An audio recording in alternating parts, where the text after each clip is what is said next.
The end of the world did not come with a sudden, deafening roar, nor did it arrive in a blinding flash of holy light.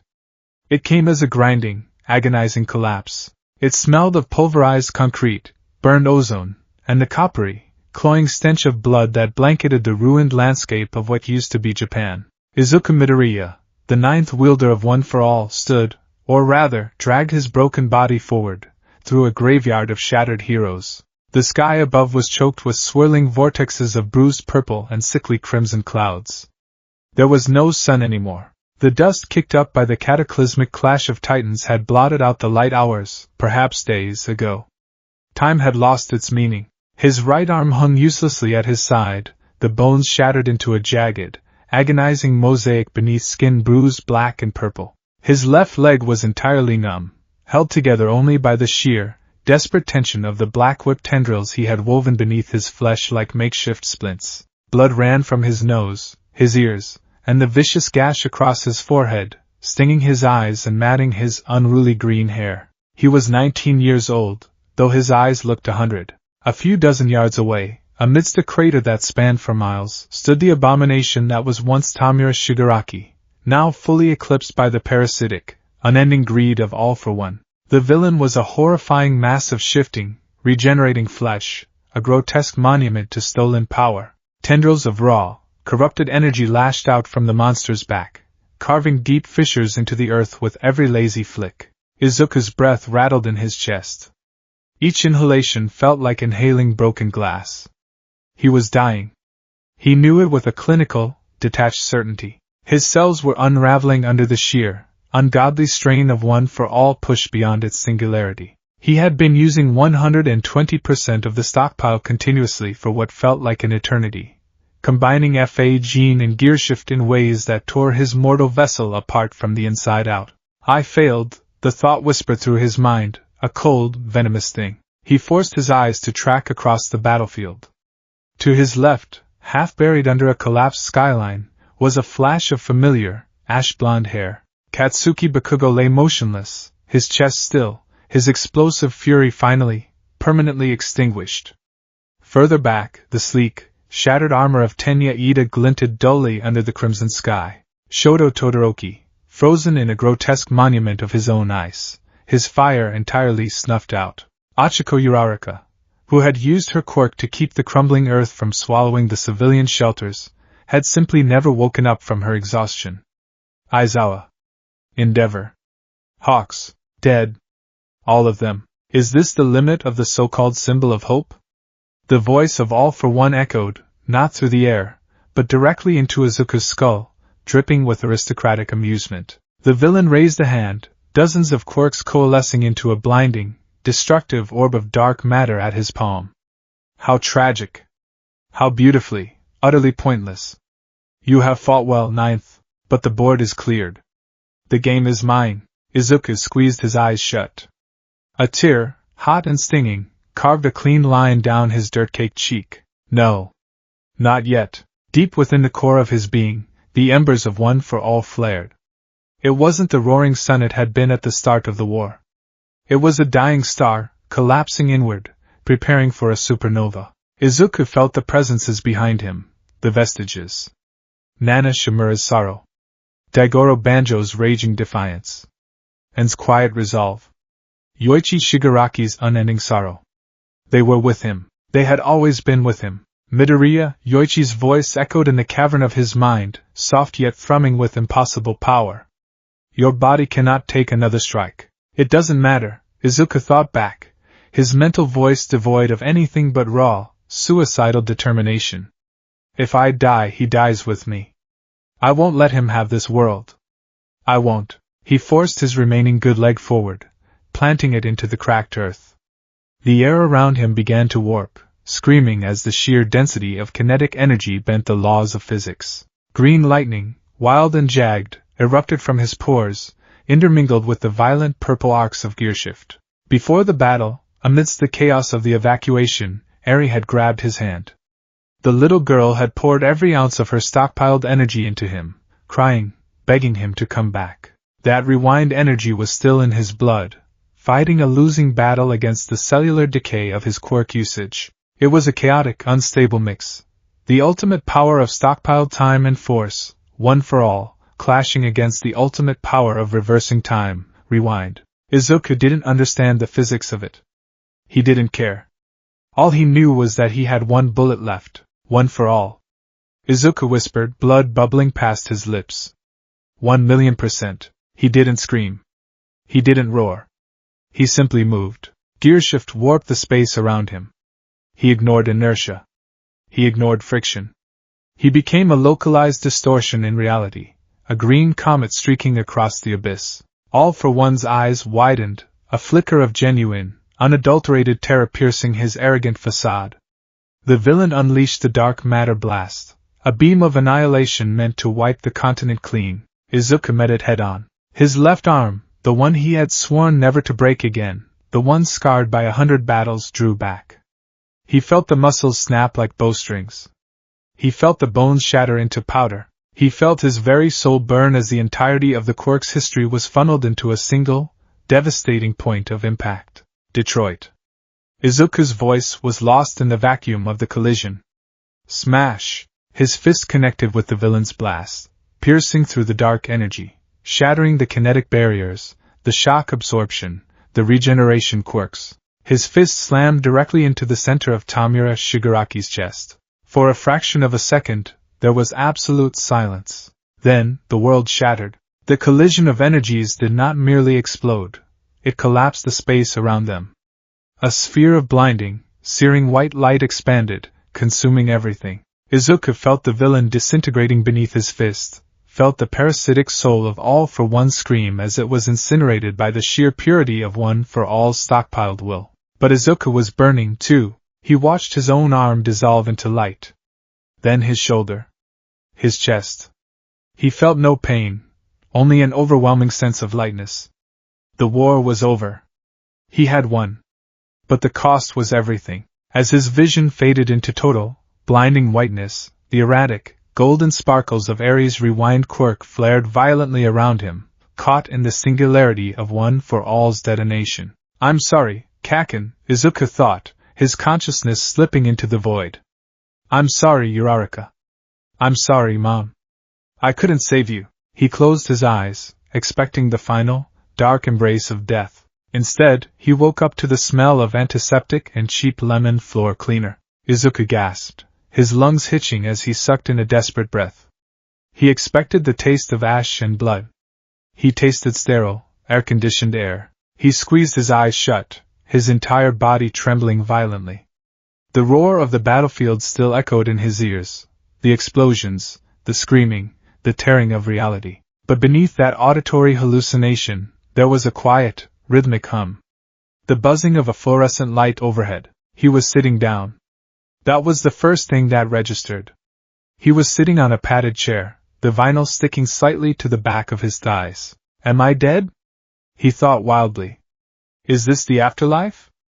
A waiting room? Izuku, honey? The voice hit him like a physical blow, stronger than any punch All for One had ever thrown. It was a voice he hadn't heard in years. Not like this. The voice he remembered from the war was ragged, constantly choked with tears, aged prematurely by the sheer terror of being the mother of the world's greatest target. This voice was soft. It was young. It was light. Izuku snapped his eyes open. The light blinded him for a moment, forcing him to blink rapidly. When his vision cleared, the first thing he saw was a desk. A cheap, full-wood desk cluttered with medical files, a container of tongue depressors, and a small, glowing light board used for reading X-rays. He slowly, shakily turned his head to the right. Sitting next to him, leaning forward with an expression of worried tenderness, was his mother. Inko Midoriya. She wasn't the gaunt, graying woman who had hugged him goodbye before the final raid. Her green hair was vibrant, and pinned back neatly. Her face was fuller, devoid of the deep stress lines that his heroic career would eventually carve into her skin. She looked beautiful. She looked safe. Mom? Izuku breathed. The words sounded wrong. His voice was high-pitched, reedy. A child's voice. He looked down. His breath caught in his throat, a strangled gasp escaping his lips. His hands were resting in his lap. They were tiny. The knuckles were unblemished. There were no jagged, white lightning scars running up his forearms. There were no permanent calluses from hours of breaking his body.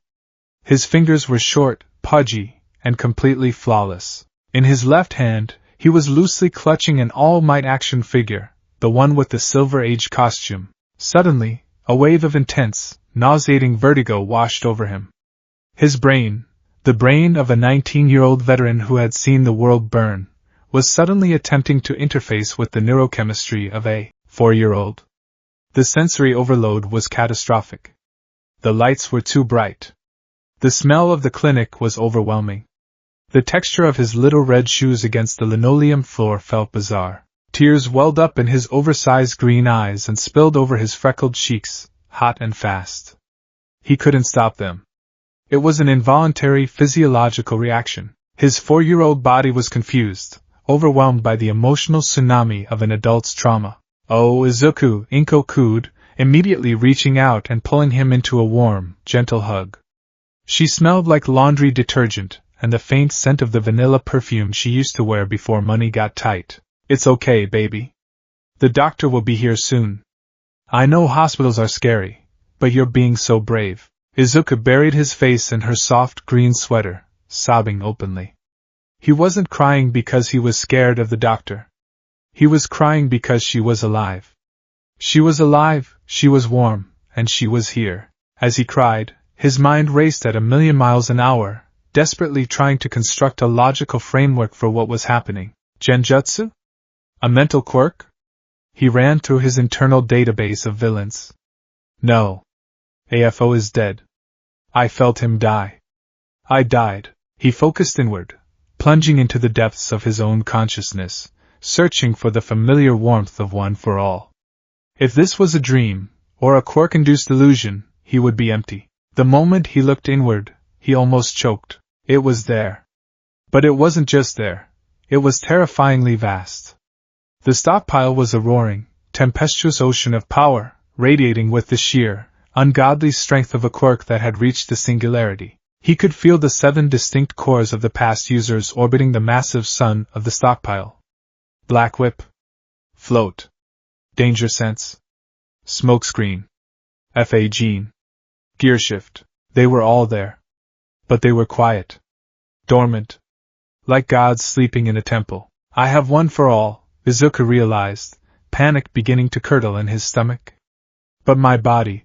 He did the math with the cold, calculating speed of a seasoned tactician. He was 4 years old. His body had absolutely zero muscle mass, zero conditioning. If he even accidentally tapped into 1% of the raw stockpile, his limbs wouldn't just break, the sheer kinetic output would vaporize his flesh. He would explode like a blood-filled balloon. He was carrying a nuclear bomb inside a paper cup. Hold it back, he ordered himself, mentally slamming heavy steel blast doors over the roaring sun in his chest. Lock it down. Do not let a single drop of that power leak out. He took a deep, shuddering breath, pulling himself away from his mother's chest. He wiped his face with his tiny, unscarred hand. I'm okay, Mom, he whispered, forcing his high, childish voice to remain steady. Inko smiled, brushing a curly green lock from his forehead. That's my brave little hero. The door to the office clicked open. Izuku stiffened. The man who walked in wore a white coat, a bushy mustache, and thick, round goggles that completely obscured his eyes. He carried a clipboard and had an air of tired indifference about him. Izuku's heart stopped. Dr. Tsubasa. Or, as Izuku knew him from the decrypted files of the raid, Dr. Kudaigaraki. The architect of the Nomu. The right hand of All for One. The man who had likely stolen his childhood friend's winged quirk. A primal, violent surge of adrenaline spiked through Izuku's veins. For a microsecond, the 19-year-old war veteran almost took over. His muscles tensed, ready to summon Black Whip, ready to rip this monster's head from his shoulders before he could ever build another Nomu, before he could ever hurt Aizawa, before he could ruin countless lives. But he stopped himself. I'm 4, Izuku reminded himself, his breathing shallow. If I kill him now, I expose myself. AFO is out there. He has his empire. I am a child. I have no allies. I have no proof. And I might blow myself up. He forced his body to relax, though his green eyes locked onto the doctor with an intensity that made the older man pause for a fraction of a second. Ah, Mrs. Midoriya, Dr. Tsubasa said, his voice a scratchy baritone. He walked over to his desk and sat heavily in his chair, not giving Izuku a second glance.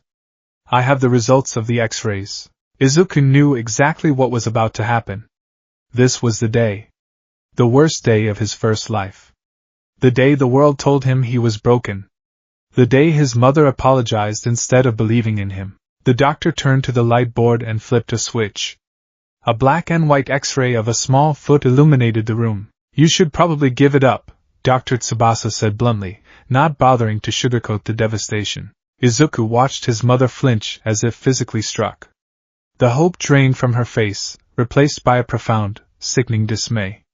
Give it up? She repeated, her voice trembling. Is there something wrong with him? The other kindergartners have all started showing signs. It's an evolutionary marker, the doctor explained, pointing a pen at the X-ray. When quirks first began to manifest, researchers noticed a correlation between the presence of a quirk and the absence of the proximal phalangeal joint in the pinky toe. A streamlined evolution, you see. Those without quirks retain the two joints.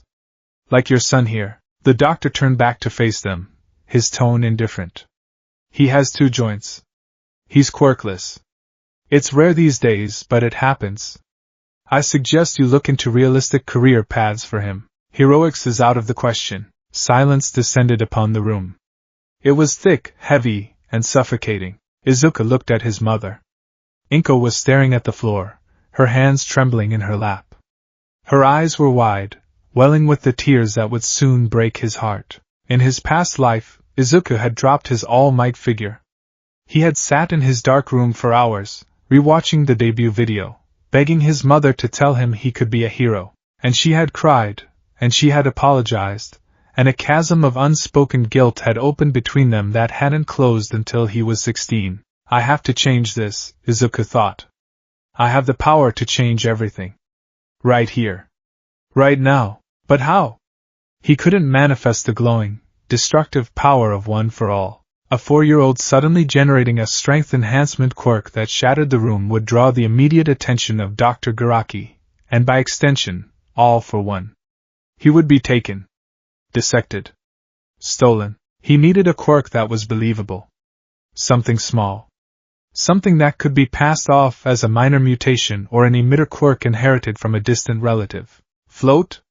No, spontaneous levitation was too flashy. Danger sense? Invisible, impossible to prove to a doctor. Smokescreen? A child breathing smoke was a respiratory hazard and too specific. Black Whip? Daigoro Banjo's quirk. It was an energy construct. If he made it small enough, thin enough, it could be passed off as a minor telekinetic or energy manifestation quirk. Izuku closed his eyes. He bypassed the roaring ocean of the core stockpile, tiptoeing around the edges of the abyss. He reached out to the dark, smoldering ember of the fifth user. Banjo, Izuku thought, projecting his will into the void. I need just a thread. Just a hair. Don't break me. In the vestige realm, he felt the phantom sensation of a large, calloused hand resting on his shoulder. A silent agreement. Izuku opened his eyes. Inko had just taken a breath, her lips parting to apologize to him. Izuku, I'm so... A sharp, high-pitched thrum interrupted her. It wasn't a danger sense. It was the sound of energy vibrating in the quiet room. Dr. Tsubasa paused, looking up from his clipboard. Inko blinked, turning her head toward her son. Izuku slowly raised his right hand.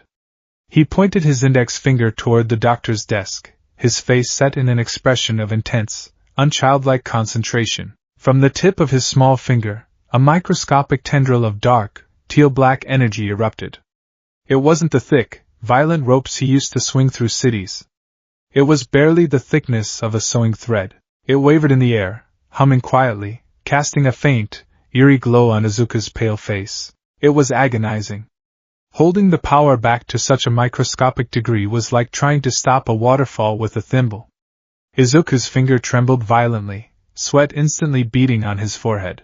His muscles burned as if submerged in acid. Focus, he screamed internally. Control. With agonizing precision, he directed the thin thread of black whip across the room. It extended over the desk, wrapped delicately around the doctor's plastic ballpoint pen, and hovered at 2 inches off the wood. The silence in the room was absolute. The pen floated in the grip of the dark energy. Izuku released the quirk. The energy vanished with a soft pop, and the pen clattered onto the desk. Izuku immediately lowered his hand, panting softly, his finger aching terribly but, thankfully, unbroken. Dr. Tsubasa stared at the pen. Then he stared at Izuku. The man's goggles hid his eyes, but his jaw had visibly dropped. Inko was frozen. She looked from Izuku's finger to the pen, and back again. What? Doctor, Izuku said, his high 4-year-old voice slicing through the shock. He looked Dr. Tsubasa dead in the face, his green eyes utterly devoid of childish innocence. You were saying? Dr. Tsubasa scrambled for his clipboard, his previous indifference shattered. He looked at the X-ray on the wall, then back at Izuku. Fascinating, truly fascinating. The toe joint marker is considered a 99% accurate diagnostic tool. But there are anomalies. Extremely rare genetic holdovers. He leaned closer to Izuku, practically vibrating with clinical curiosity. Young man, what did that feel like? Like holding a string. Izuku lied smoothly, using his cute, childish voice to mask the veteran's calculation. It came out of my finger. An energy projection quirk, Dr. Tsubasa muttered, scribbling furiously on his notepad. Or perhaps a localized tactile telekinesis that manifests visually. Remarkable. Truly. And it just manifested right now. He's been so stressed about the appointment, Inko gasped, suddenly finding her voice. Tears were pouring down her face again, but this time, they were tears of absolute, unfiltered joy. She dropped to her knees, ignoring the dirty clinic floor, and grabbed Izuku's shoulders. Izuku! You did it! You have a quirk! Oh, my baby, you have a quirk! Izuku looked into his mother's weeping eyes. For the second time that day, his own tears fell. He leaned forward and wrapped his small arms around her neck, burying his face in her shoulder. I can be a hero, Mom, he whispered, the words carrying the weight of a lifetime. Yes, Inko sobbed, holding him tight. Yes, you can be a hero. Dr. Tsubasa cleared his throat, adjusting his goggles. Well, Mrs. Midoriya, it seems my initial diagnosis was premature. Your son has an emitter-type quirk. It seems weak at the moment, but with training, who knows? You will need to register his quirk at the local ward office within the week. Yes, of course, doctor. Thank you. Thank you so much. Inko stood up, wiping her face with the back of her hand, beaming like the sun. Izuku hopped down from the chair. He picked up his All Might figure from the floor where he had dropped it earlier. As they turned to leave, he glanced back over his shoulder. Dr. Garaki was watching him, a thoughtful, evaluating frown on his face. Izuku didn't flinch. He didn't cower. He gave the doctor a perfectly innocent, bright smile. Watch me, he thought. Write me down as a weak, anomalous emitter. Forget about me. Because when I finally come for you and your master, you won't even see the shadow that kills you. The door clicked shut behind them. The train ride home was a blur of surreal juxtaposition. Inko held his hand tightly, practically skipping as they walked from the station to their apartment complex in Mizurufu. The sun was beginning to set, casting long, golden rays across the city. Izuku pressed his face against the glass of the train window, staring out at the metropolis. It was whole. There were no smoking craters. There were no collapsed skyscrapers. The streets were bustling with commuters, school children in uniforms, and people going about their mundane, peaceful lives. He saw a billboard flashing an advertisement featuring a young, vibrant Mao lady, who was probably just a teenager herself right now. He saw a news ticker on a building declaring the crime rate was at a record low, praising the invincible pillar of peace. All Might was in his prime. Or, at least, the tail end of it, before the grievous injury he would sustain from All for One in a year's time. Izuku's heart ached with a profound, terrifying grief. He was carrying the memories of a dead world. He remembered the smell of his friend's blood. He remembered the cold, lifeless stare in Katsuki's eyes. He remembered the desperate screams of civilians as society collapsed. No one else knew. To them, the world was perfect. To Izuku, it was a fragile glass sculpture resting on the edge of a table, and only he could see the sledgehammer swinging toward it.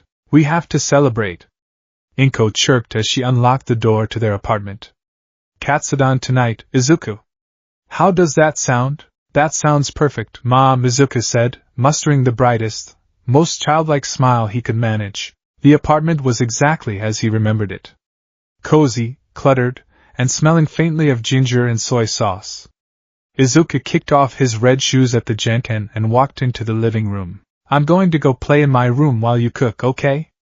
Izuku asked. Okay, sweetie. Let me know if your finger starts hurting. Inko called from the kitchen, already humming a happy tune as she pulled pots and pans from the cupboards. Izuku walked down the short hallway and pushed open the door to his bedroom. He stopped in the doorway. It was a shrine. Posters of All Might covered every square inch of the walls. Action figures, comic books, bedsheets, curtains, all emblazoned with the smiling face of the symbol of peace. To a normal 4-year-old, it was a paradise. To Izuku Midoriya, the veteran who had watched the symbol of peace crumble, who had inherited his legacy and died fighting his demons, it felt like a mausoleum. He walked over to his small desk and set the All Might figure down. He pulled out the chair, climbed up onto it, and looked at himself in the small vanity mirror resting against the wall. A child stared back at him. Round face, big green eyes, four symmetrical freckles on each cheek. He looked soft. He looked incredibly vulnerable. Izuku raised his hands, staring at his palms. He had done it. He had changed the first thread of fate. He was no longer Izuku Midoriya, the quirkless boy who would suffer a decade of bullying and despair before a chance encounter with his idol. But with that change came an immense, crushing responsibility. I am a singularity, he thought, piecing together the physics of what had occurred. Ares' quirk reversed the state of my physical body. It brought my physical matter back to when I was 4 years old. But One for All isn't just physical. It's metaphysical. It's tied to the soul. The singularity detonated at the exact moment the rewind took effect, tearing a hole in space-time. It sent my consciousness, and the quirk bound to it, back into this body. He closed his eyes and sank into the void once more. The mental landscape of One for All was different. It wasn't the dark, shadowy void filled with imposing chairs. It felt compressed, tightly coiled, like a spring ready to snap. The vestiges were there. They looked exactly as they had in his past life, glowing with their respective colors. But they were frozen. Statues of light. Yoichi, Nana, Banjo, and Shinomori, Bruce. They were all completely motionless, their eyes closed. Hello? Izuku called out in the mindscape. Nothing. No response. No phantom touch. He understood. The mental link, the sentient echoes of the past users, required a certain threshold of power to actively manifest and communicate. His 4-year-old brain and body were too weak to process their active consciousness. They had locked themselves away to protect his sanity and his neural pathways. They were dormant. But the quirks were still there. Izuku opened his eyes and looked at his reflection. He had 14 years. 14 years before Tamura Shigaraki would attack the USJ. 14 years before the war would truly begin. What do I do? The overwhelming nature of the task threatened to crush him. He could try to warn All Might. He could find Sir Night Eye and tell him everything. He could tell the police where All for One was hiding. No, Izuku realized coldly. If a 4-year-old walks up to the authorities and claims a 200-year-old demon lord is operating out of Kamino Ward, they'll lock me in a psychiatric ward. If I reveal too much, I become a target. AFO will dissect me to find out how I know. If he realizes I have a variant of his brother's quirk, he won't wait. He'll kill All Might now, before I'm old enough to fight alongside him. He was utterly alone. He had the knowledge of a god and the body of a toddler. Izuku gripped the edges of the desk, his knuckles turning white. I have to train. He couldn't use One for All's strength. Not yet.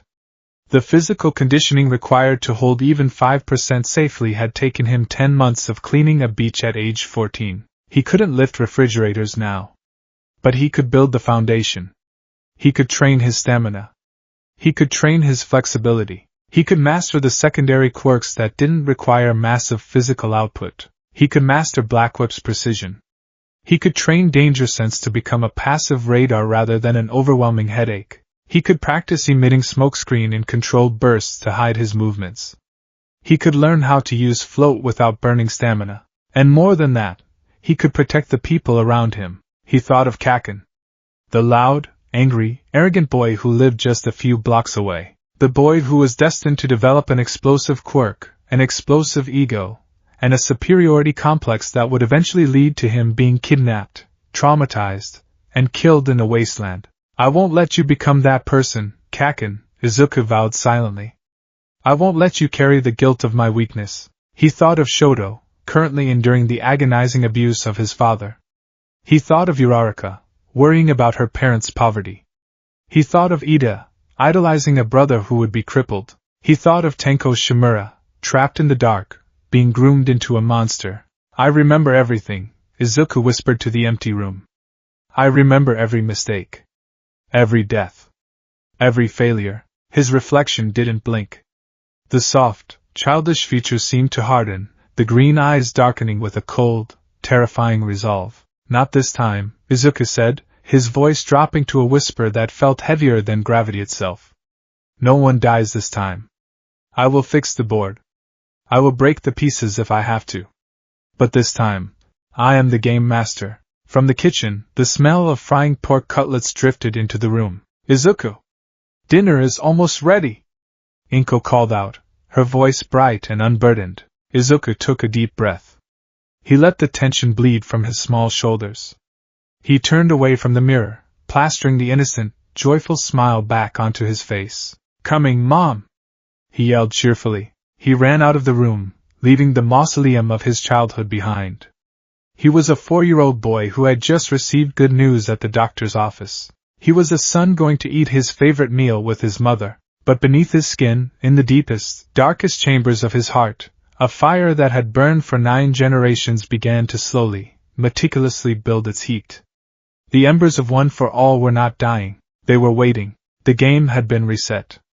And Midoriya Izuku was already making his first move. Time, Izuku discovered, was a cruel and agonizingly slow master when you had already lived through the end of the world. Growing up the first time had been a rush of childhood innocence, eventually giving way to the desperate, crushing anxiety of being quirkless in a superhuman society. Growing up the second time was an exercise in extreme, calculated patience. It was a prison sentence served inside a body that could not keep up with the mind that piloted it. At age 4, his muscles were mush. His bones were soft. His lung capacity was a joke. The 19-year-old war veteran trapped inside this tiny, fragile vessel found himself constantly frustrated by his own physiological limitations. He would wake up from screaming nightmares, visions of Shigaraki's decaying hands, of Katsuki lying dead in the dust, of the sky tearing open, and instinctively try to summon Black Whip to defend himself, only to pull a muscle in his back so badly he couldn't walk right for 2 days. He learned quickly that he had to treat his own body like a bomb squad treating a live explosive. His training began in secret, in the quiet, pre-dawn hours when Inko was still deeply asleep. At 5 years old, Izuku couldn't exactly go to a gym, or start hauling trash off Dagoba Beach. His mother would notice, and the questions would begin.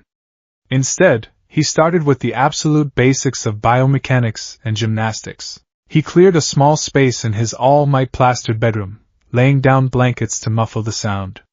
He did push-ups until his tiny arms collapsed beneath him. He did sit-ups until his stomach cramped so violently he had to bite his lip to keep from crying out. He stretched his tendons meticulously, forcing his child's soft joints into splits and contortions, building a foundation of elite flexibility that would serve as the bedrock for his future evasion tactics. It was excruciatingly boring, painful work. But whenever he felt like stopping, his mind would flash back to the war. The memory of failure was the ultimate pre-workout. By the time he was 6, he had mapped out his quirk limitations through dangerous, incremental testing. The core stockpile of One for All, the raw, physical strength enhancement, was mostly locked away. He calculated that his childhood body could withstand roughly 2 to 3% of full cowling, and even then, only for a few seconds before his capillaries began to burst. So, he left it alone. He didn't need super strength right now. Instead, he focused on the utility quirks, the dormant ghosts of his predecessors. Because his quirk registry officially listed his ability as energy projections/tactile telekinesis, he could practice Black Whip semi-openly in his room. He spent hours refining it. In his past life, Black Whip had been a raging tempest of emotional energy that he had to wrangle.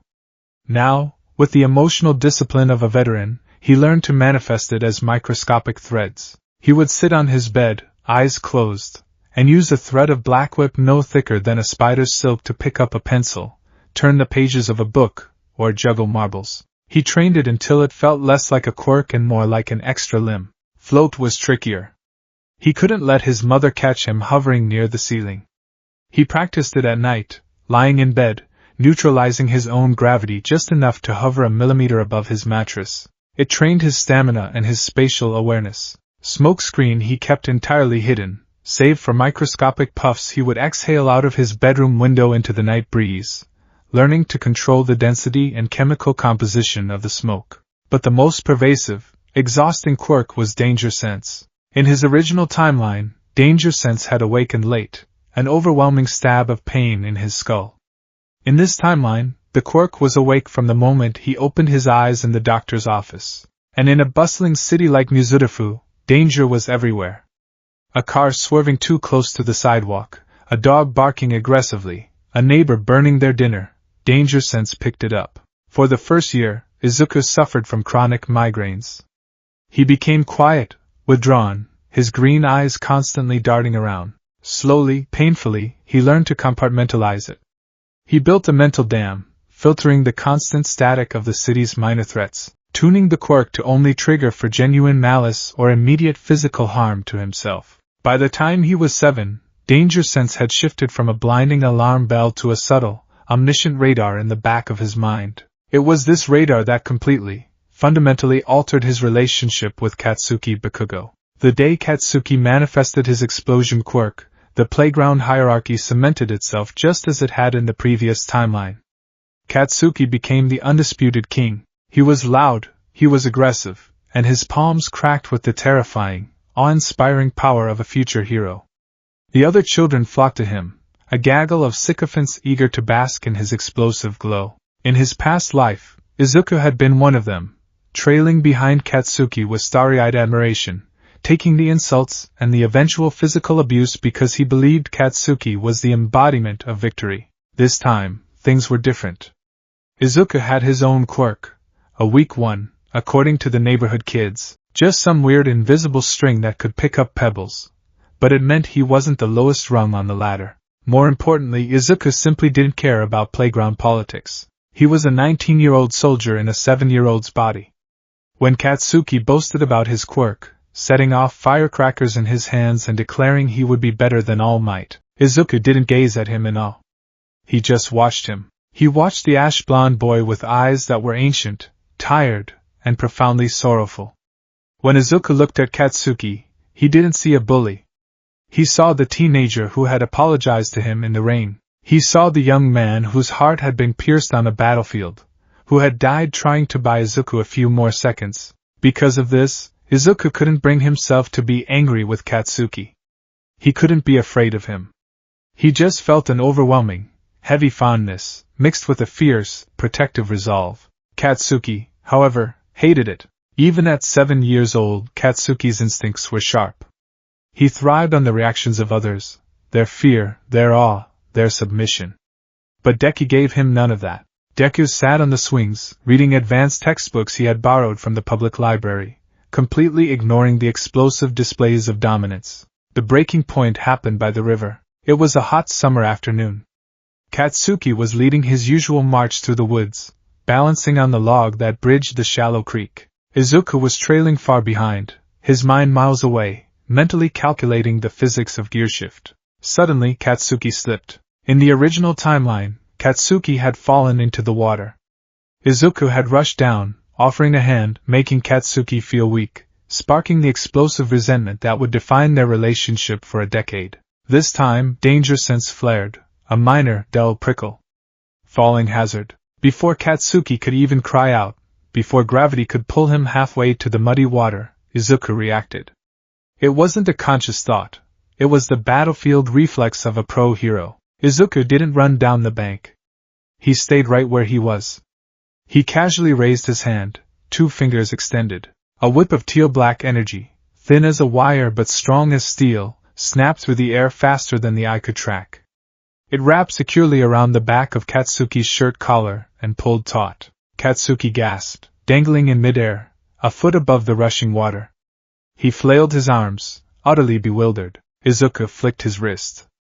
The black whip retracted, effortlessly lifting the furious blonde boy and depositing him safely back onto the log.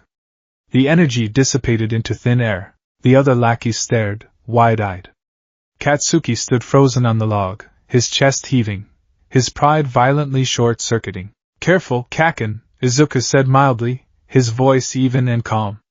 He didn't ask if Katsuki was okay. He didn't offer a hand. He just gave him a brief, analyzing nod and walked past him, crossing the log with perfect, terrifying balance. Katsuki's face flushed a deep, violent crimson.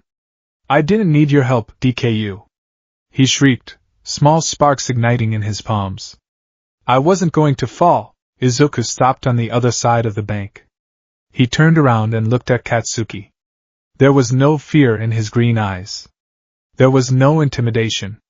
There was just a chilling, absolute calm. "Okay," Izuku said simply. That single word, delivered with utter indifference, infuriated Katsuki more than an insult ever could.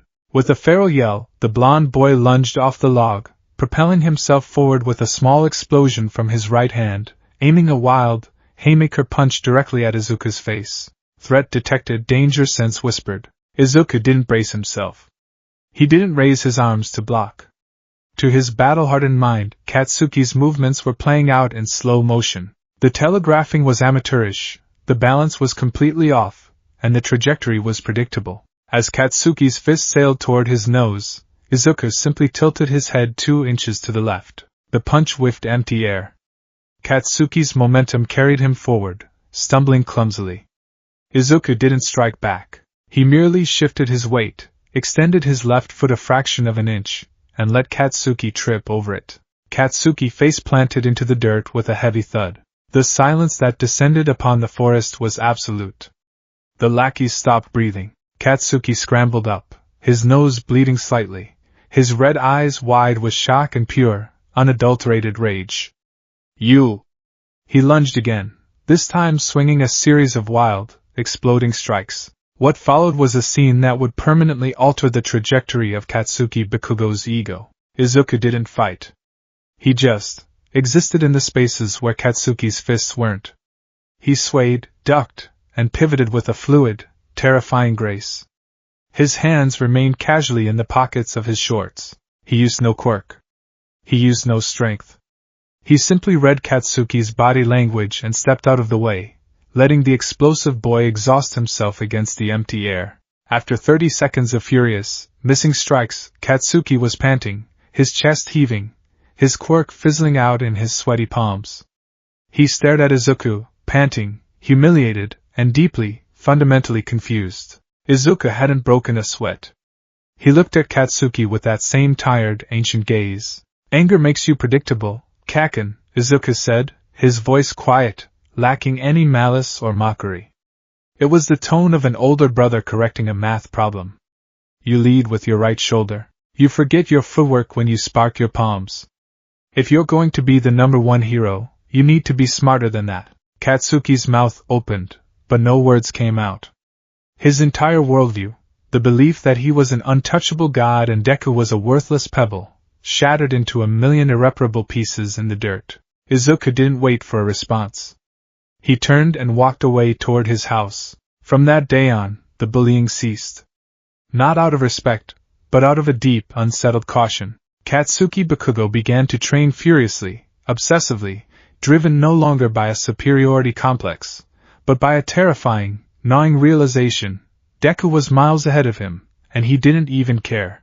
Age 12, middle school was a completely different battlefield. Aldera Junior High was exactly as Izuku remembered it, a factory for complacency. where teachers blatantly favored students with flashy quirks and swept everything else under the rug. By the time he was 12, Izuku's physical vessel had finally begun to catch up to his mind. His secret, grueling workouts had paid off. Beneath his loose, oversized middle school uniform, his physique was carved from marble. He possessed the lean, dense muscle of an Olympic gymnast. He could now comfortably channel about 5% of one for all's full cowling without breaking his bones, though it still caused intense muscle cramps afterward. He didn't slouch. He didn't stutter. He walked through the halls of Aldera with a quiet, commanding presence that instinctively parted the sea of students. He was known colloquially around the school as the Ghost.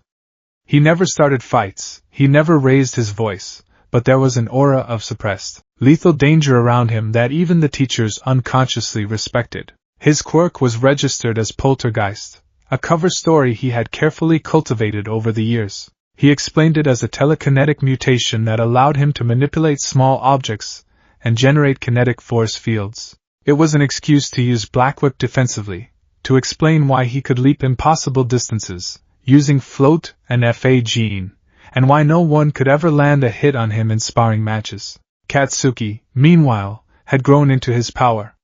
His explosions were massive, his athletic ability unmatched by anyone else in the school.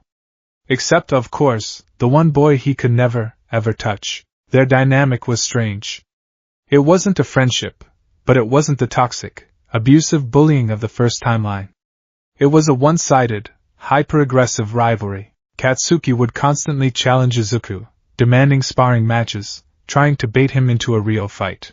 Izuku would either casually dodge him into exhaustion or, on the rare occasions he humored the blonde, immobilize him in seconds using a single thread of Black Whip and a joint lock he had learned from Aizawa in his past life. Izuku knew what he was doing.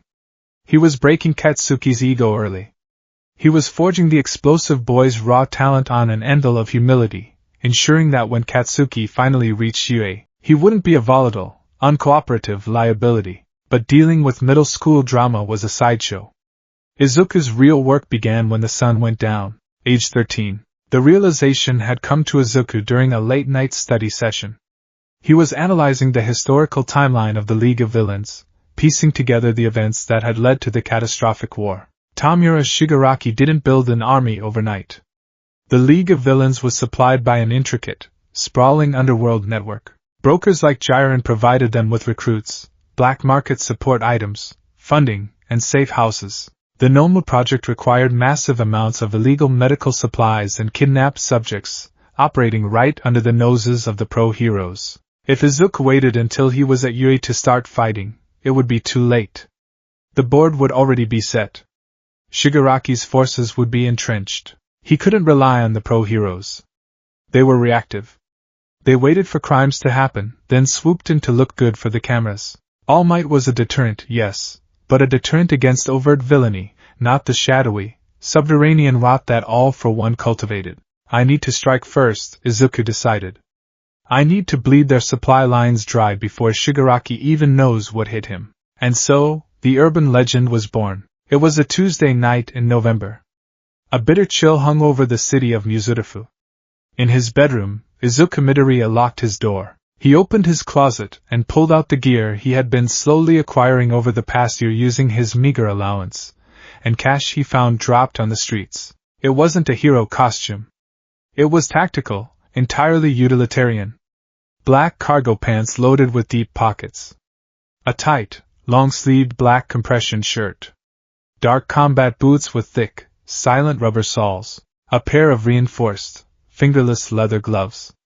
Over it all, he wore a dark, oversized hoodie, the hood pulled up to obscure his green hair. Finally, he pulled a simple, black neoprene half-mask over his face, covering everything from the bridge of his nose down to his neck. He looked nothing like the brightly colored symbol of hope he had once been. He looked like a shadow. He opened his window, feeling the freezing wind bite at his exposed eyes. Danger sense, active. Smokescreen 5%. Float, active. 1 for all, 2% full cowl. Green lightning danced across his skin, instantly muffled by the dark fabric and the wisps of purple smoke that began to bleed from his pores. He stepped out onto the windowsill and let himself fall. He didn't hit the ground. A few feet above the alleyway, float arrested his momentum. He hung in the air, weightless. A thrill, wild, exhilarating, and deeply melancholic, surged through his chest. For the first time in 9 years he was flying. With a silent pulse of kinetic energy, he launched himself upward. He shot up the side of his apartment building, clearing the roof in a single bound. He landed on the concrete edge without a sound, the rubber of his boots absorbing the impact flawlessly. He was 13 years old, and he was going to war. Deep in the industrial sector of Muzutafu, near the abandoned shipping yards, a low-level black market transaction was taking place. The warehouse was damp, smelling of rust and stale cigarette smoke. Inside, half a dozen thugs armed with illegal support items, kinetic batons, low-grade quirk-enhancing serums, and modified firearms, were loading crates into the back of a rusted, unmarked van. These weren't major players. They were scavengers, bottom feeders who smuggled unregistered support gear to brokers like Jiren, who would eventually funnel them to the League of Villains. Izuku perched on the steel rafters of the warehouse, 70 feet above the floor. He crouched perfectly still, an apex predator watching the ecosystem below. His green eyes scanned the room, identifying targets, analyzing threat levels, mapping out the exits. 6 targets. 2 with visible firearms.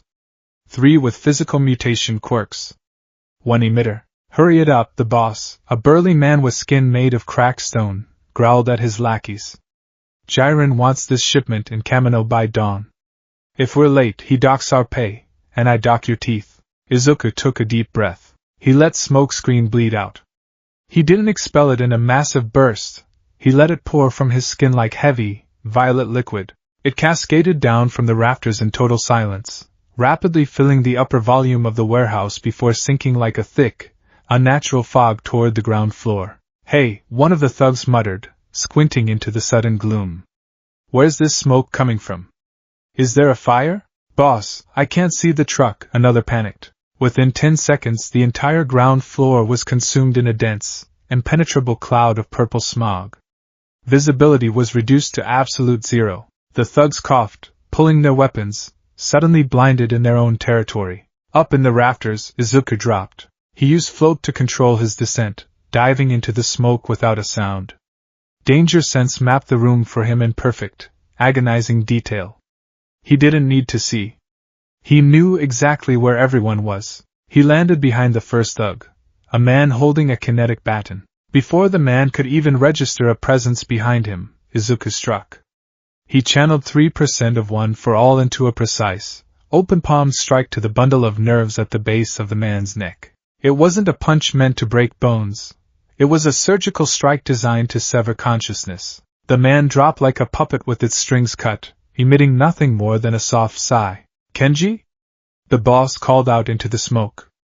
Kenji, sound off. Izuku moved like a ghost. He slipped past the crates, his boots completely silent.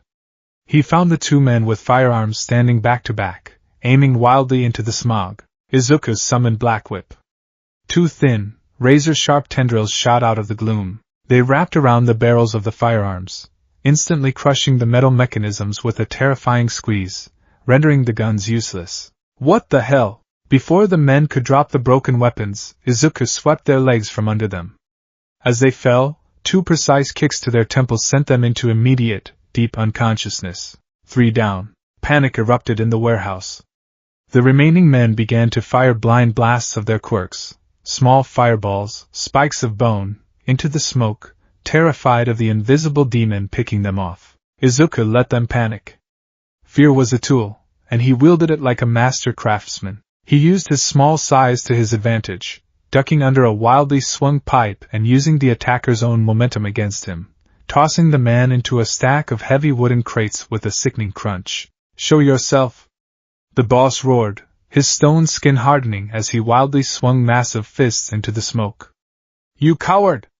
I'll crush your skull! The smoke suddenly parted, drawn back by a localized vacuum. Izuku stood 5 feet away from the massive villain. The boy looked tiny, barely 5 feet tall, swimming in his dark clothes. But the aura radiating off him was utterly suffocating. Wisps of green lightning crackled across his black hoodie. His green eyes, visible through the slits of his mask, were devoid of any human emotion. They were the eyes of a god passing judgment. The boss hesitated, a primal, deeply ingrained instinct screaming at him to run. This is just a kid, his brain rationalized, but his soul knew better. With a roar to mask his terror, the rock-skinned villain charged. Izuku didn't dodge. He anchored his feet to the concrete floor using Black Whip. He brought his right arm back. He channeled 5% of One for All, combined with a microscopic burst of FA gene that he had been charging with every step he took in the rafters. The villain brought a massive stone fist down, aiming to flatten the boy into a red smear. Izuku punched upward. His small, gloved fist collided with the villain's stone hand.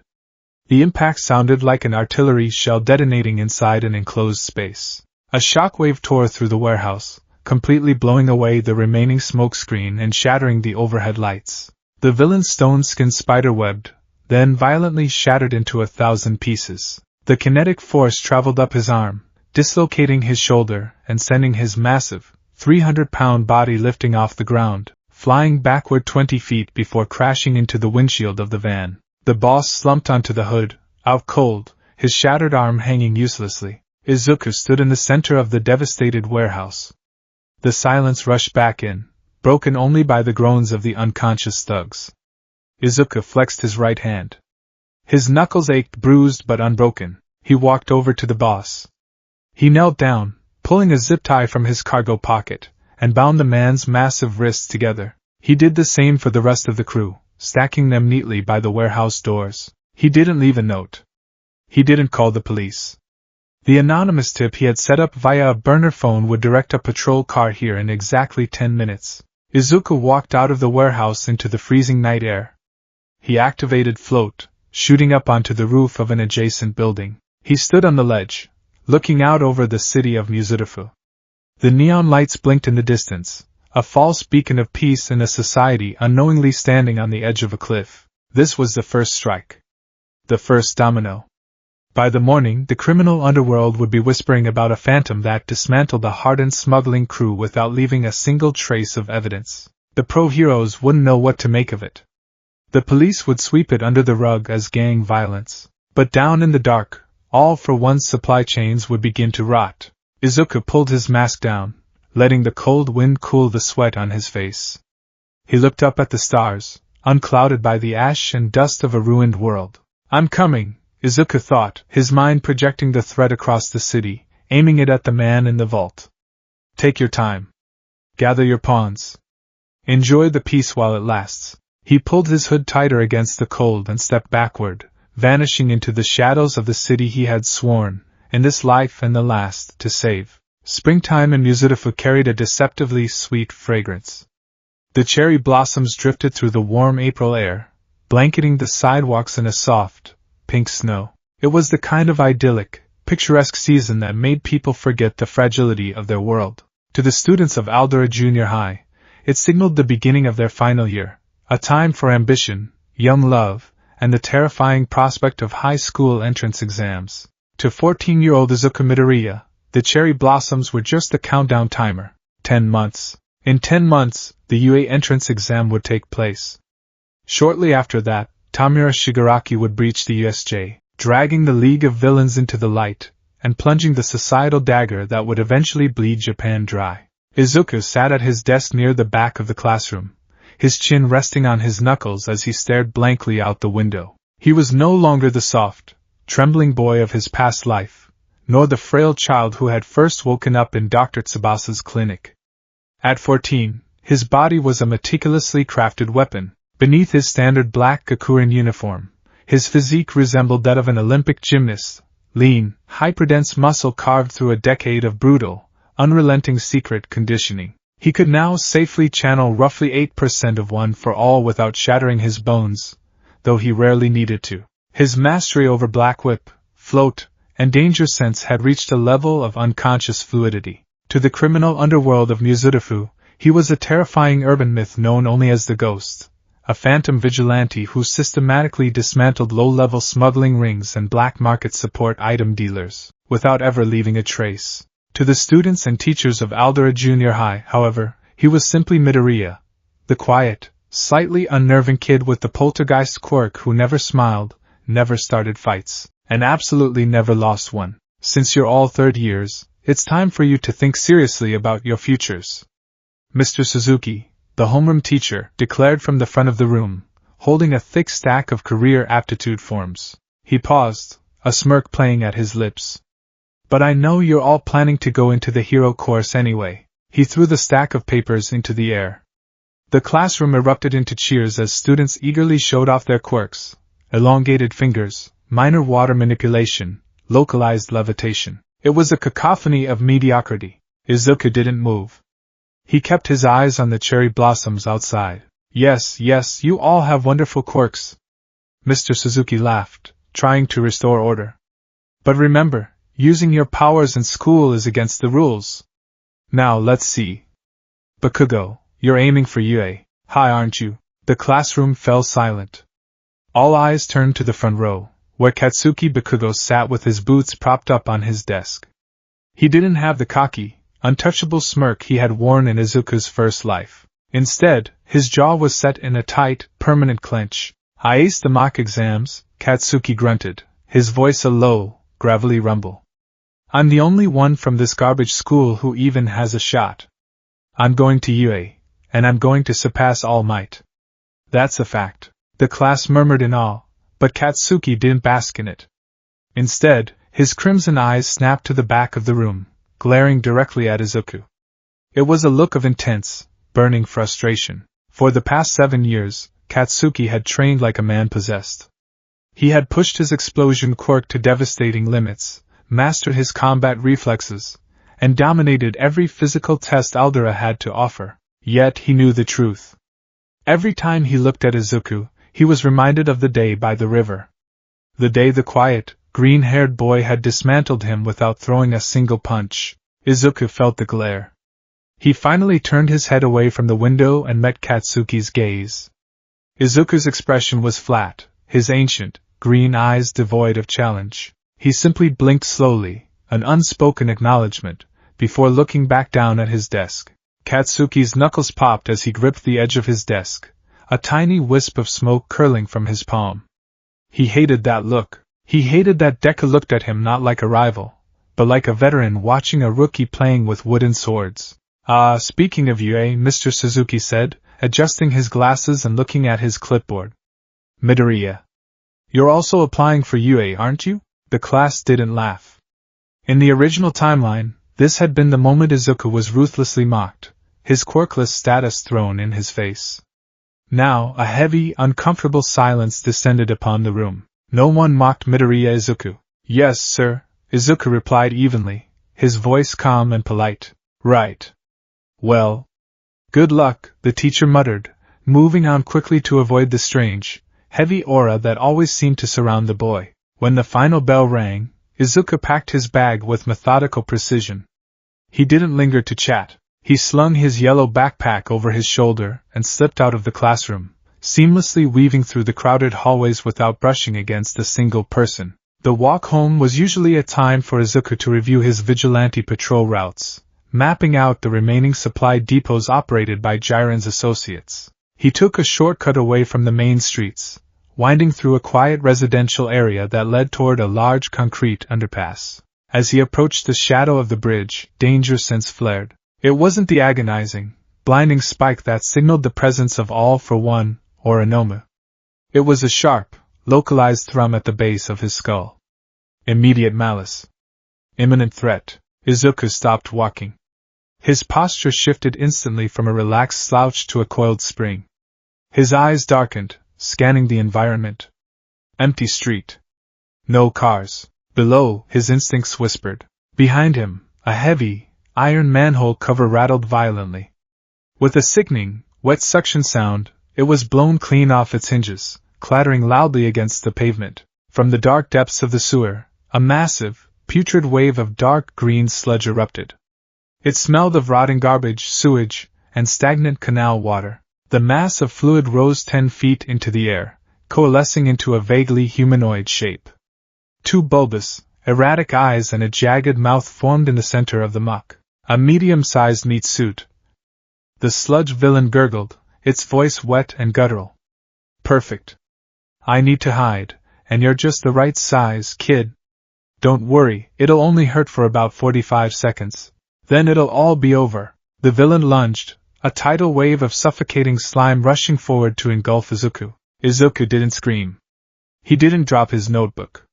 Time seemed to dilate around him as the 19-year-old war veteran analyzed the threat. Sludge villain, Izuku thought with clinical detachment.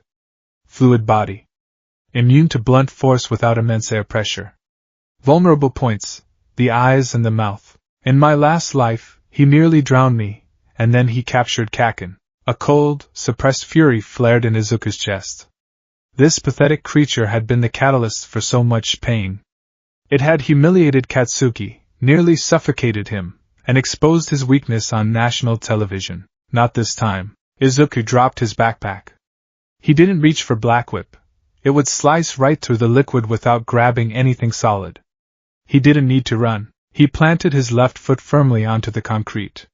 He called upon the core stockpile of One for All, limiting the output to a strict, controlled 5%. Green lightning sparked to life around his calves, invisible beneath his dark trousers but humming with raw, kinetic potential. But 5% wouldn't generate the wind pressure needed to scatter a fluid villain.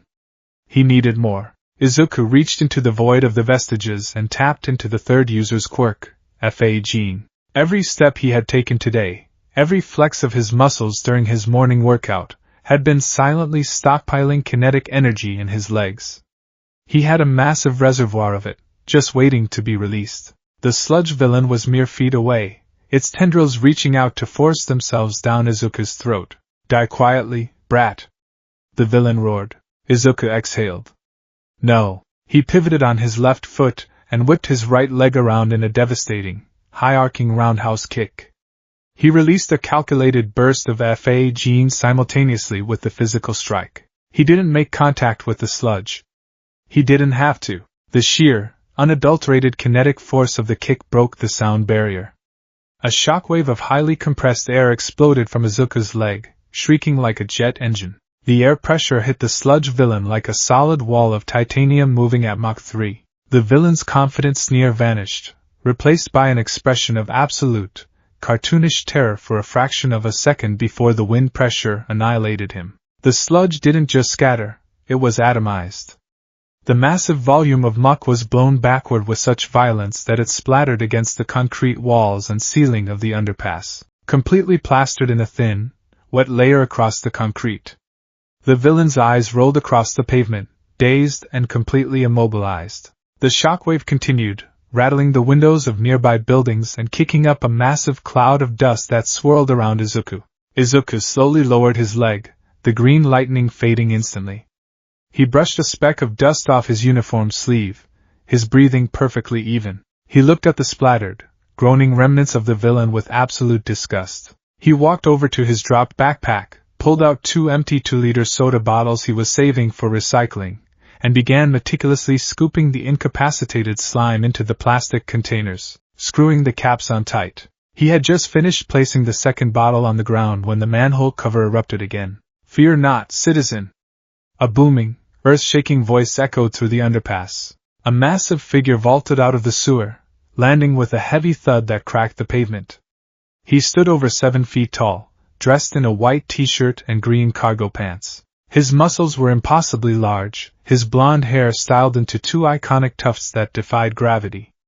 A wide, blinding smile was plastered across his face, casting a literal shadow of safety over the street. "Because I am." All Might struck a heroic pose, winding up a punch, only to freeze mid-sentence. He blinked. The terrifying villain he had been chasing through the sewer system for the past hour was nowhere to be seen. Instead, there was a middle school boy standing calmly in the middle of the underpass, 2 soda bottles filled with dark green muck resting neatly at his feet. The walls of the tunnel were plastered with a thin layer of slime. All Might coughed, a small speck of blood flying from his mouth, which he quickly wiped away. Hello there, young man. Did you see a villain pass through here?" Izuku froze. He had prepared for this moment. He had run through this scenario 1,000 times in his head. He knew All Might would be here. He knew what he had to do, but knowing and experiencing were 2 different things. Looking at Toshinori Yagi, alive, standing tall, radiating the sheer, unyielding warmth of the symbol of peace, was a physical blow to Izuku's heart. The last time Izuku had seen him, Toshinori was a broken, frail old man, kneeling in the ashes of Yue, weeping as he watched Izuku march off to die. A sudden, violent wave of grief and love hit Izuku so hard his knees actually trembled. The world blurred. Hot, stinging tears welled up in his green eyes, threatening to spill over. His throat tightened, choking the breath out of him. Hold it together, Izuku screamed at himself, digging his fingernails into his palms so hard they nearly drew blood. You are 14. You are a fan. Act like a fan. Do not break. He took a sharp, shuddering breath, forcing the tears back. He widened his eyes, painting an expression of awe onto his face, masking the profound sorrow with the ecstatic shock of a teenager meeting his idol. All Might? Izuku gasped, letting his voice pitch up slightly. Indeed! All Might boomed, recovering his composure and marching forward with a hearty laugh. I was in pursuit of a rather slippery customer. But it appears, someone has already taken care of him? He looked at the soda bottles, then at the splattered walls, and finally down at Izuku. His blue eyes, hidden in deep shadow, narrowed slightly with keen interest. Young man, did you do this? He jumped out at me, Izuku stammered, rubbing the back of his neck and acting sheepish. My quirk. I can manipulate kinetic energy. I panicked and kicked the air, and it kind of blew him away. I'm sorry if I interfered with your hero work. Interfered? Nonsense. All Might boomed, though his mind was racing. The sheer wind pressure required to plaster a fluid villain against the wall like that was immense. For a teenager to do it out of panic implied a terrifyingly powerful quirk. You acted in self-defense, and showed excellent presence of mind by containing him. You have the makings of a fine hero, young man, Izuku beamed, though it didn't quite reach the ancient depths of his eyes. He reached into his backpack and pulled out a thick, burned notebook, Hero Analysis for the Future number 13. See, could you sign my notebook? Please? Of course. All Might took the notebook and a pen, dashing his massive signature across a 2-page spread with blinding speed. He handed it back, snatching the 2 soda bottles from the ground and tucking them securely into the pockets of his cargo pants. Well, I must be off. I need to deliver this fellow to the authorities. Stay out of trouble, young man. All Might crouched, the muscles in his legs bulging impossibly tight. Thanks for your support. With a concussive boom, All Might launched himself into the sky, soaring over the buildings and disappearing into the clouds. Izuku stood alone in the underpass, the wind from All Might's departure rustling his dark hair. He looked down at the signature in his notebook. He traced the ink with a trembling finger. A single tear finally escaped, cutting a clean line down his cheek. He wiped it away violently.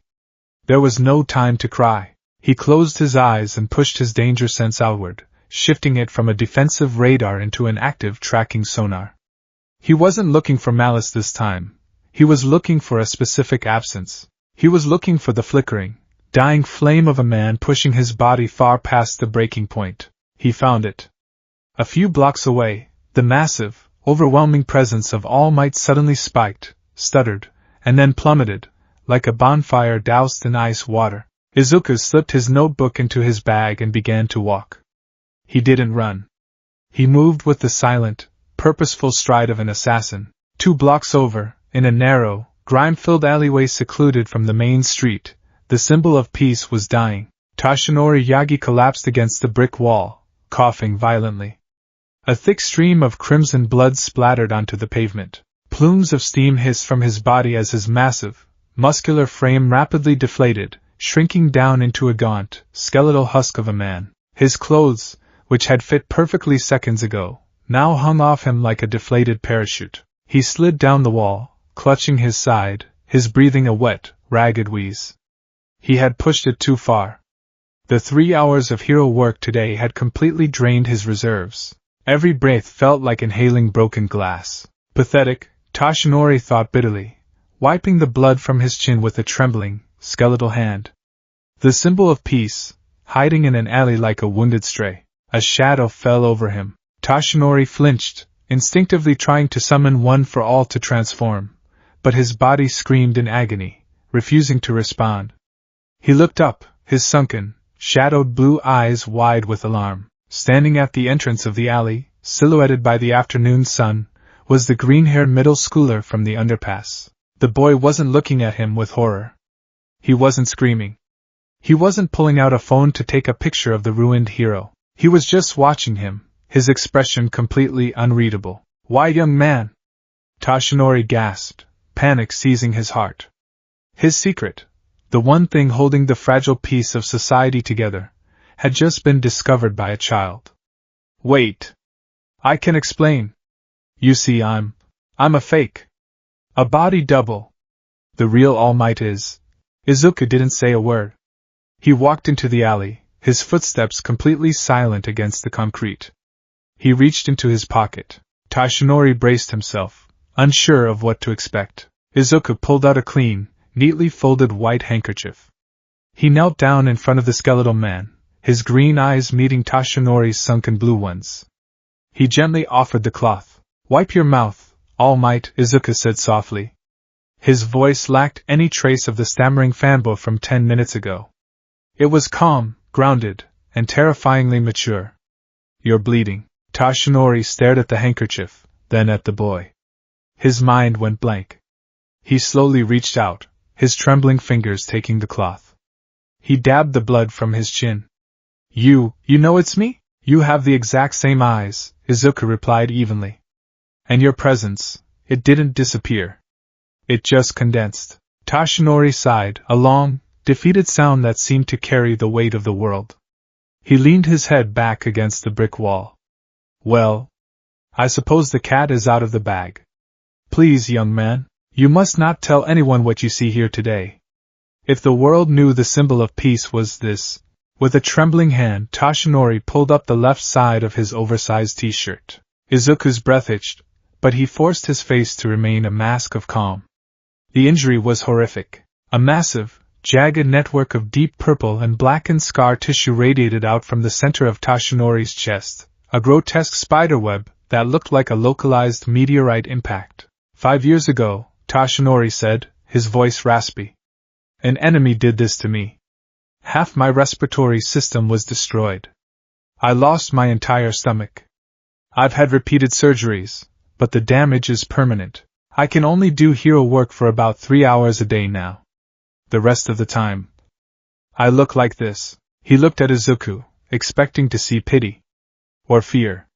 Or the shattered illusions of a fanboy realizing his god was mortal. Instead, Izuku was looking at the scar with the analytical, deeply respectful gaze of a fellow soldier. A toxic shock to the nervous system, combined with massive cellular necrosis, Izuku murmured, almost to himself, diagnosing the injury with terrifying accuracy. He looked up into Toshinori's eyes. "It hurts every time you breathe, doesn't it?" Toshinori blinked, stunned by the boy's clinical observation. "Yes. It does, and you still smile." Izuku's voice finally cracked, just a fraction. A sliver of the immense emotional weight he carried leaked through. "You still go out there. You still carry the world on your shoulders, even when your own body is tearing itself apart to do it. A hero is someone who smashes through every obstacle life puts in his way." Toshinori quoted his own mantra, though it sounded weak. "I have to smile, to trick the fear inside me, and to show the people that they are safe." Izuku reached out. He placed his small, gloved hand over Toshinori's skeletal one, which was still resting near the scar. "You don't have to trick the fear," Izuku said, his voice dropping to a whisper that echoed with the wisdom of a man who had died on a battlefield. "Fear is what keeps us alive. It's what reminds us of what we have to lose. You are human, All Might. It is okay to be human." Toshinori stared at the boy. A profound, inexplicable shiver ran down his spine. The words hit him with the force of a physical blow. For 5 years, he had been drowning in his own expectations, suffocated by the invincible persona he had created. Night Eye had abandoned him. Gran Torino berated him. No one, not a single soul, had ever looked at him in this frail state, and told him it was okay to be human. And now, a 14-year-old boy with ancient eyes was offering him the absolution he hadn't known he desperately needed. Toshinori felt a lump form in his throat. He swallowed hard. Who are you, young man? Izuku withdrew his hand and stood up smoothly. Midoriya Izuku. Just a middle schooler aiming for you, eh? Toshinori looked at him, truly looked at him. He remembered the shattered sludge villain. He remembered the boy's calm, fearless demeanor. And now, he saw a spirit of unparalleled empathy and quiet strength. I came to this city to find a successor, Toshinori thought, his heart beginning to pound a sudden, frantic rhythm. I've looked at the top students. I've considered Mirio Togata. But this boy, his power, his mind, his heart. Toshinori struggled to his feet, leaning heavily against the wall. He stood tall, despite his skeletal frame. A serious, intense fire burned in his sunken eyes. Midoriya Izuku, Toshinori said, his voice dropping an octave, ringing with absolute solemnity. I have never told anyone this. The media guesses about my quirk, super strength, boost, enhancement, but they are all wrong. My power is a sacred torch, passed from one generation to the next. Izuku's heart stopped. No, it is called one for all, Toshinori continued, stepping away from the wall. It is the crystallization of power, cultivated by one person, and handed to another, growing stronger with each passing. I was born quirkless, Midoriya. My master passed this power to me, and I used it to become the symbol of peace. Toshinori raised his hand, pointing a trembling, dramatic finger at Izuku. My time is running out. The flames inside me are dying. But you have the strength, the intellect, and a heart that understands the true burden of a hero. Midoriya Izuku. I want you to inherit my power. The alley fell dead silent. Izuku stood completely still. The offer hung in the air, exactly as it had in his previous life, but under entirely different circumstances. In his past life, he had fallen to his knees, weeping, accepting the power as salvation. It had been the greatest day of his life, but Izuku knew the truth now. He knew that one for all was currently sitting in his own chest, an apocalyptic singularity waiting to be unleashed. He knew that if Toshinori passed the quirk on, the embers left behind would burn out rapidly. Toshinori would lose his remaining power in a matter of months. He would be unable to fight the USJ Nomu. He would be unable to stand at Kamino. And more importantly, Izuku didn't know what would happen if a singularity vessel absorbed another iteration of One for All. It could literally tear him apart at an atomic level. Izuku closed his eyes. He took a deep breath, steeling his heart against the immense honor being offered to him. He opened his eyes. They were clear, resolute, and unwavering. No, Toshinori froze. His hand, still pointing at Izuku, trembled slightly. What? I am incredibly honored, All Might, Izuku said, bowing deeply, respectfully, at a perfect 90-degree angle. More than you could ever possibly know. But I must decline. Toshinori was utterly baffled. He lowered his hand. But why? With your kinetic quirk and One for All, you would be unstoppable. You could be the next symbol of peace. Izuku straightened up. Because the world still needs you, All Might. Not your successor. You. Izuku took a step forward, his voice earnest and pleading. If you pass this quirk to me, you lose it, don't you? You'll be left with fading embers. Your time as a hero will be cut even shorter. Society isn't ready for you to step down. The villains are just waiting for a sign of weakness. My body is failing, Midoriya, Toshinori argued weakly. I can't hold on forever. You don't have to hold on forever, Izuku countered fiercely. You just have to hold on a little longer. And you don't have to do it alone. To emphasize his point, Izuku raised his hand. He didn't use the raw power of One for All. Instead, he channeled Black Whip and Float simultaneously. A dozen microscopic, teal-black threads shot from his fingertips, invisible in the dim alley. They attached to the loose bricks, the discarded trash cans, and the iron fire escape above. With a flick of his wrist, Izuku manipulated the kinetic energy, lifting the heavy objects into the air with terrifying, effortless precision. He hovered a foot off the ground himself, his green hair defying gravity. Toshinori stared in absolute awe as the boy showcased a level of quirk mastery that rivaled seasoned pro heroes. My quirk is strong, Izuku lied smoothly, masking the origin of his power. I don't need one for all to save people. I'm going to UA. I'm going to become a hero, but I'm not going to be the blinding light that stands at the front, taking all the hits. I'm going to be the shadow. Izuku lowered the objects gently to the ground and touched down silently. He looked Toshinori directly in the eye. Keep your power, All Might. Rest. Fight smarter, not harder. Let the next generation build themselves up while you still hold the line. And when the time comes, when the true darkness finally rears its head. Izuku's voice dropped to a chilling, utterly confident vow. I will be there to fight it with you. Toshinori Yagi was a man who had faced down gods and monsters.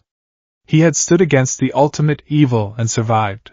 But looking at this 14-year-old boy, he felt a profound sense of awe that bordered on reverence. There was no arrogance in the boy's refusal. There was only absolute, unshakable conviction. Toshinori let out a breath he didn't know he was holding. A genuine, soft smile broke across his skeletal face. The crushing weight of his impending retirement felt a fraction lighter. Midoriya Izuku, Toshinori murmured, committing the name to the deepest part of his memory. You are a very strange young man. I get that a lot, Izuku replied, a faint, genuine smile finally touching his lips. Very well, Toshinori conceded, resting his hand against his scar. I will keep this torch a little longer. But, if you are aiming for UA, you will need to pass the entrance exam. And if you are to be the hero you claim you will be, I intend to keep a very close eye on your progress. I wouldn't expect anything less, Izuku said, adjusting his backpack straps. Please take care of yourself, All Might. Drink some tea. Get some sleep. With a final, respectful nod, Izuku turned and walked out of the alley, blending seamlessly back into the crowded afternoon streets of Mizurufu. Toshinori stood in the shadows for a long time, watching the spot where the boy had disappeared. For the first time in 5 years, the lingering despair that clouded his mind had parted. He didn't have a successor. Not yet. But as he looked up at the sliver of blue sky visible between the alley walls, Toshinori Yagi felt something he hadn't felt since his master was alive. He felt hope.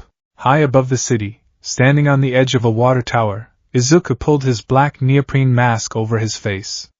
The sun was setting, bleeding crimson across the horizon. The timeline had officially been shattered.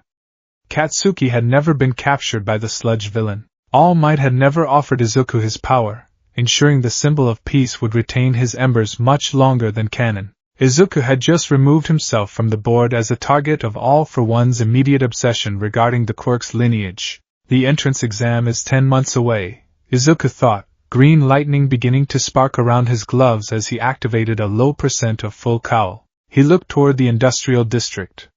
His work as a student was done for the day. His work as the ghost was just beginning. There were still supply lines to cut. There were still Noma labs to hunt down. With a silent burst of kinetic force, Izuku launched himself into the twilight, a phantom soaring above a city he was determined to drag into a perfect, bloodless future.